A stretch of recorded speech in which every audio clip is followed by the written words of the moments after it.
It is against the backdrop of the Conference of Ministers 2016 that we chat to the ECA Executive Secretary, Mr. Carlos Lopes, about a number of issues pertinent to the sustainable development of the African continent. But first, what's new with the 2016 African Development Week and the partnership between the UN and the AU?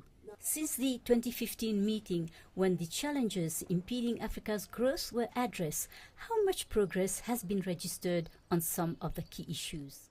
It has been a difficult year. We should not try to window dress. Have we progressed? We have done, economically speaking, rather well compared to others, but the world in itself has not done very well.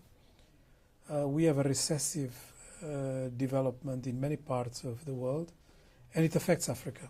It affects Africa because the investors have become more cautious, because the commodity demands have been a bit suppressed. We have also currency volatility. We have problems with debt increasing slightly.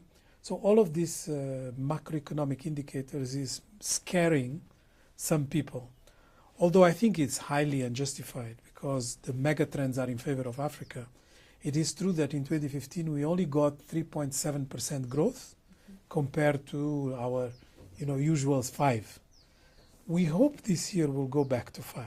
This is our expectation, but we are not 100% sure it will happen. That's on economic growth. But what we consider more important is really what we call structural transformation. What we mean by that is basically how much are we progressing in changing the composition of the economic structure. And there, I must say I'm a bit disappointed because one of the indicators that we can pick to measure how much we are progressing is what we call manufacturing value addition, which is how much the industrialization is moving. And we decreased about 1%. 1% is not a drama, but we are in such a low point that 1% makes a difference. And at this time, if anybody told me that we stagnated, I would not be happy. But to tell me that we are regressing, that is worrisome.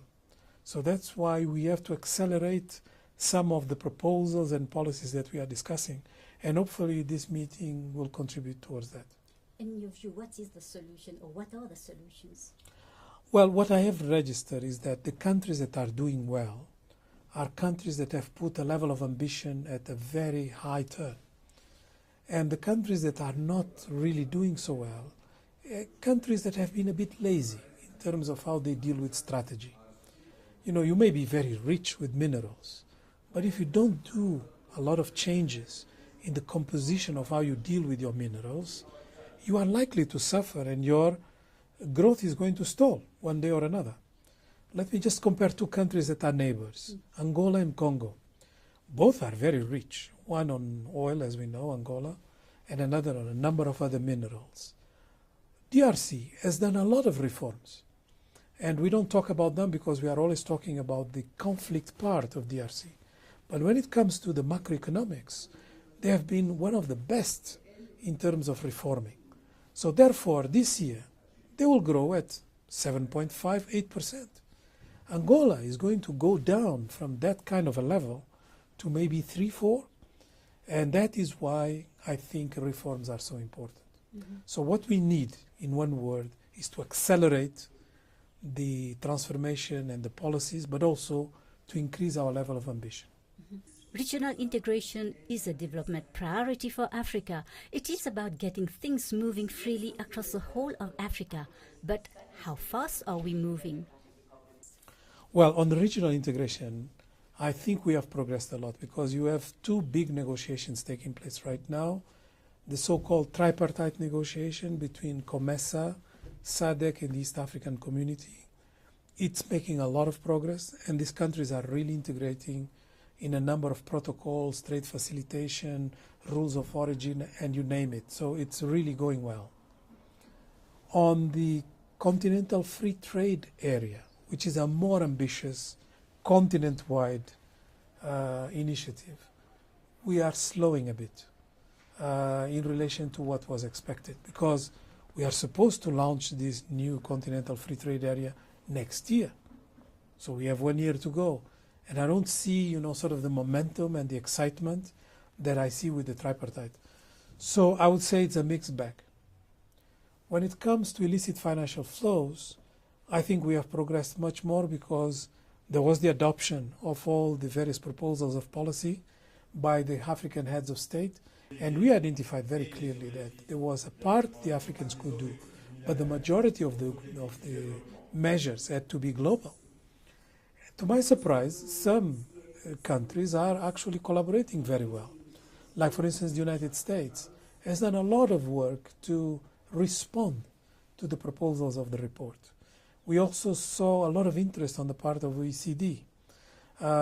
We see less interest on the part of the IMF, and we were expecting that they will be a bit more galvanized by the conclusions of the report. Again, I would say, although we are not getting everything that we want, yet the debate is launched. The Financing for Development Conference in Addis put it right at the center, and I think it will not go away. So this is now a debate that is no longer African, it has become a universal issue. And the fact that a lot of countries, namely in Europe, have discovered that these big multinationals of the new economy were not paying them taxes has also helped, because all of a sudden they discovered that it was not just us complaining. They also complain about not getting enough taxes. So I think it's a positive development. And finally, we are very proud that this year we have worked together, African Union, ECA, and African Development Bank, on a regional integration index. This is very important because it's a way of taking the debate out of just trade. It is true that trade is not phenomenal amongst African countries. But what people forget is that trade is just one dimension. Mm-hmm. If we don't have good roads, if we don't have good airlinks, if there is problems of mobility with visas, if we have issues of compatibility of telecom systems, if the financial sector has difficulty moving capital, all these different variables are then reflected in our poor trade statistics. Yes, because we are on the lowest average in the world. Exactly, about 14 to 16%. So we wanted to get the debate to a level of comprehensiveness that will allow for it to be more technical and less political. And this is going to be presented this week. The emphasis is on acceleration. Some goals have been fulfilled, but the problem is the pace. What are the key drivers that will accelerate the process regarding implementation? One of the ways we can accelerate is to be much more precise on our industrial policy.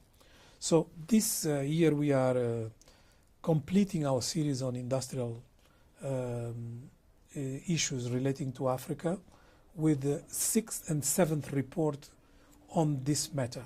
One focusing on greening industrialization, and another one on transformative industrialization, which is basically importing the good experiences of Southeast Asia.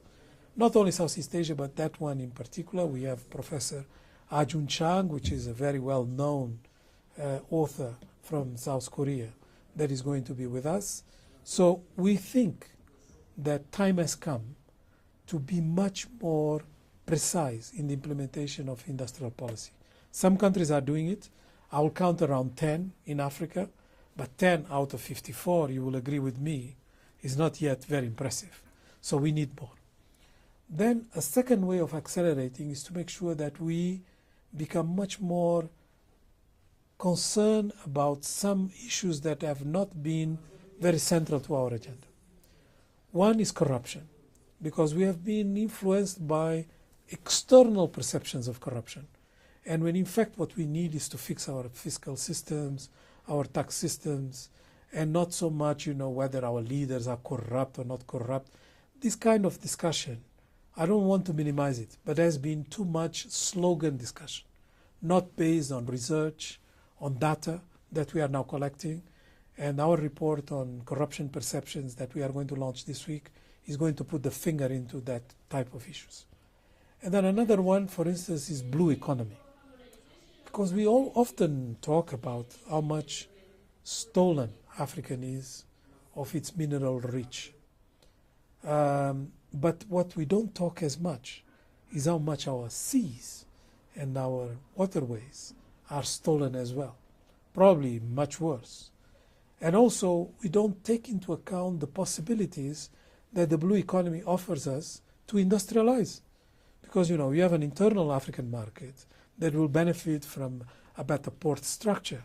Our railway system is not connected with the needs of industrialization in the continent.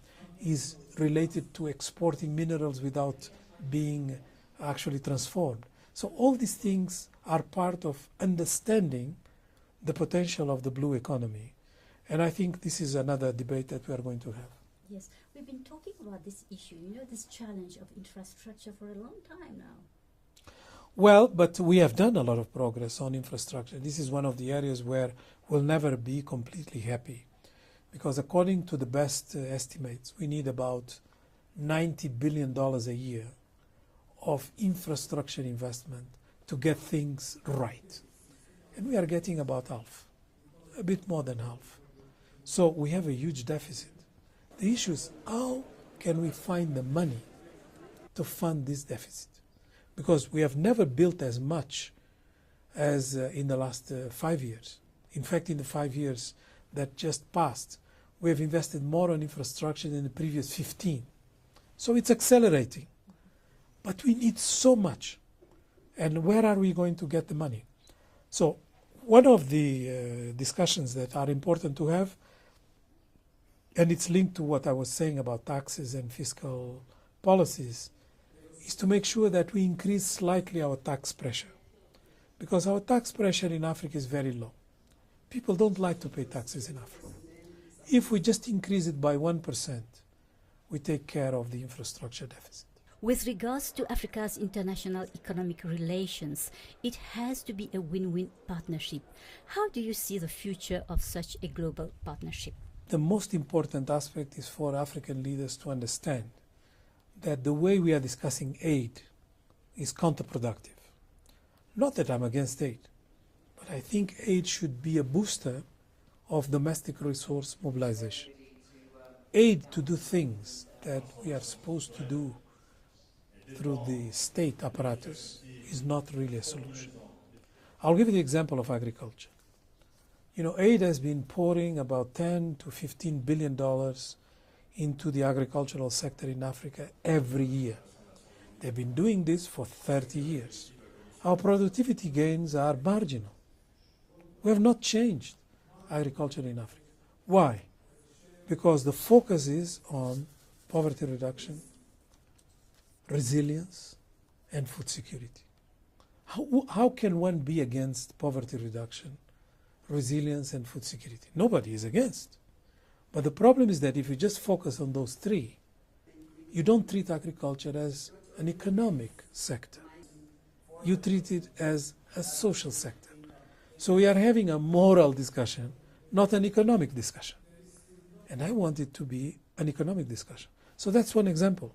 But we can multiply these examples.